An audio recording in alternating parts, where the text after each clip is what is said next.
আমরা রয়েছি এই মুহূর্তে নিমাইশি বাড়ি শ্রীমঙ্গলের একটি জায়গা, অতি প্রাচীন। এটা ত্রিপুরা যখন এটা ত্রিপুরা রাজ্য ছিল তখন ক্যাসারি বাড়ি এখানে ছিল, আর এখানে ছিল নিমাইশি বাড়ি।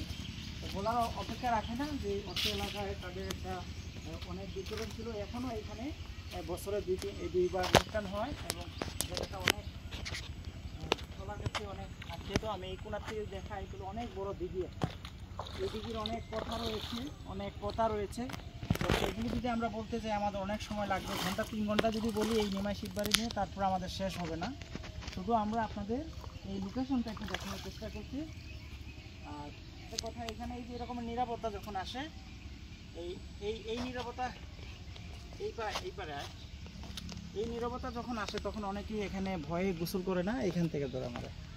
তো এই হচ্ছে এই প্রকৃতিটা এই রকমের দৃশ্যমান, আর সত্যি অসাধারণ। আর পানিটা তো বলার অপেক্ষাই রাখে না, যেখানে আসলে এমন কেউ নাই যে মুখ হাত পাও ধয় না, আছে শুধু পরিষ্কার স্বচ্ছ পানি। তবে সবাই সাহস করে না যে আমি একটু পুকুরের মাঝখানে বা দিঘির মাঝখানে যাব বা গোসল করব। অনেকজন হলে সাহস করে, অনেকে ভয় করে। যদি এখানে আমার বাড়ি ছিল একসময় এই পাশে শিব বাড়িতে, এখনও কিছু জায়গা রয়েছে। তো সেই সুবাদে মাঝে মধ্যে আসা হয়, জায়গাটি দেখা হয়, হয়তো সেভাবে উপস্থাপন করা হয় না। তো ভালো থাকবেন। আমরা এইভাবেই এই যে বাংলাদেশের লুকায়িত সৌন্দর্য বা তথ্য লুকায়িত যেগুলো দেখলে মানুষ জানবে, শিখবে, সেগুলো আমরা দেখি। আর উপর থেকে যদি আমি ভাগনাকে বলি, পুষ্করা একটু উপরে যান, দেখবেন সত্যি অসাধারণ জায়গা, অসাধারণ মুহূর্ত, অসাধারণ ভালো লাগা।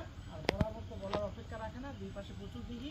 আসবে, ভালো থাকবে এবং প্রকৃতি সুন্দর রক্ষা করবেন। এবং ঘুরতে চাইলে হ্যালো শ্রীমঙ্গলে লক করুন। ধন্যবাদ ভাগিনা।